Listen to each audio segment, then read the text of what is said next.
We've changed the order slightly, have we? That's, I think, what they've got in their glasses. Okay. I thought would be the most What I'm going to do, first of all, is ask Zorik, who's here today, to come up and just introduce Armenia for us. Zorik, nice to see you. Nice to meet you. Via Milan and London. But I'm presenting the Armenian wine. I'm Armenian. Speak a little closer to the mic. Yeah. Fantastic. As most of you will know, Armenia is one of the oldest civilizations in the region, with a history that dates back thousands of years. Concerning wine culture, our ancestors, Gharibian kings in 8 BC, were referring to Armenia as land of vineyards. There are also mentions by Greek scholars, Xenophon, Herodotus, Strabo, mentioning wine trade on Tigris River by Armenian merchants exporting their excellent wines to Assyrians and beyond. For us Armenians, one of the most important dates in our history is 301 AD. That's the date when Armenians adopted Christianity, becoming the first Christian country in the world.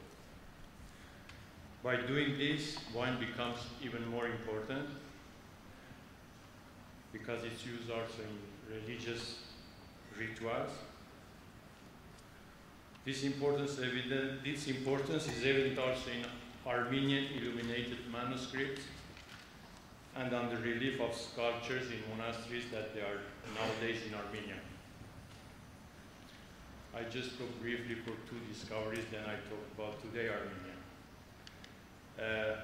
We got the Karmir Blue, Red Hill, which is a discovery done in 1940s, and it's in the vicinity of the capital of Armenia, Yerevan.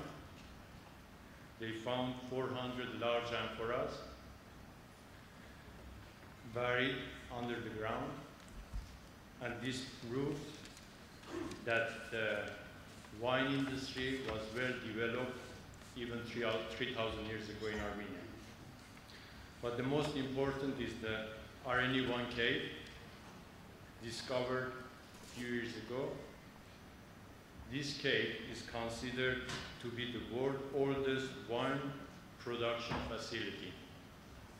This is an international expedition discovered it and is not open to public yet. Concerning modern day in Armenia, unfortunately for the wine industry, Soviet era has been negative because for some illogical reason, Armenia was designated for brandy and wine became secondary. Today Armenia is divided, I can say, in 3 parts. North of Armenia is concentrated on white wines. In Ararat Valley, we got mostly grapes that are supplied for the brandy production. And we got south of Armenia, Yeregnazor, which is the region I am from, my winery is from, which is the quintessential wine growing region. In my project, which is the Zorah project, my philosophy is authenticity, quality, and create boutique wines with international credentials and bring out the Armenian terroir potential working with indigenous grapes. Being an Armenian from diaspora and living in Italy, my natural choices to choose my technician has been from Italy. So in this adventure, which I started 12 years ago, I am with viticulturist Stefano Bartolomei, which is from Bulgaria region, and by Alberto Antonini, which is my enologist from Chianti region again. And before entering in this adventure, I started by testing the terroir. The tests were done in the University of Milan and University of Florence by Professor Scienza and Professor Atkin, which both of them confirmed the optimal terroir of Zorik, which my vineyard is in 1,375 meters above sea level. Our soil is a rocky soil rich of limestone. Daily thermal excursion is 20 degrees. And we are so lucky to be able to do the harvest by end of October, push it back by end of October. I've just finished my harvest 15 days ago, and it was by the very, very good harvest. The grape we are working with is an indigenous grape, Armenia Noir. It's a result of an intensive field selection, and it's an ungrafted grape. It's on his own roots, because phylloxera has never arrived to Gharibian region. It has a very thick skin, Armenia, and this helps from the strong insolation during the day in the ripening season, and it protects also the grape from the illnesses. Aging, the real blending in our wine is in the aging. We do three kinds of aging. We have the classical French barrels. We have the Armenian barrels, which are different to French barrels in the sense that in Armenia being less precipitation, the trees grow slower. So the wood density is different, so the reaction to wine is different. But the most important, exciting is our exciting aging is our amphora aging, which we bury them under the soil after the fermentation, and we keep them under the soil and control it. Being the first one trying to produce wine with modern know-how in a rural part of Armenia, the challenges are really too many. Starting from the mentality to transports and so many other things. This is my first vintage after 12 years of work. I have only one wine, working on a second wine, which with no rush. I will be not rushing to come up with the second one. I hope you enjoy. Thank you. Yeah. Congratulations. Is there a spontaneous round of applause? There's a 2011 vintage, I hope, isn't there? You say you've only made one wine? Right, okay, good. Well, I was sent a bottle of this wine in April this year by Liberty Wines, who are the UK importer of this particular wine, and I thought then it was one of the most exciting wines I tasted in ages. I was blown away by this wine, and I still am today. I think it's a fascinating wine.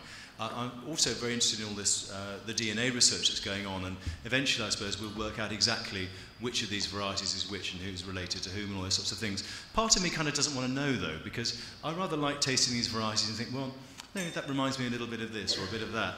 And I get lots and lots of different varieties in this wine. I mean, definitely Syrah, there's something of Pinot Noir about it. There's a little bit of Nebbiolo maybe, but more the acidity, maybe a bit of Sangiovese. Who knows what this grape variety is related to. My tweet or twat or twat, whatever it is I've just done, it says the following things. It says oldest winery, well, we've just heard about that.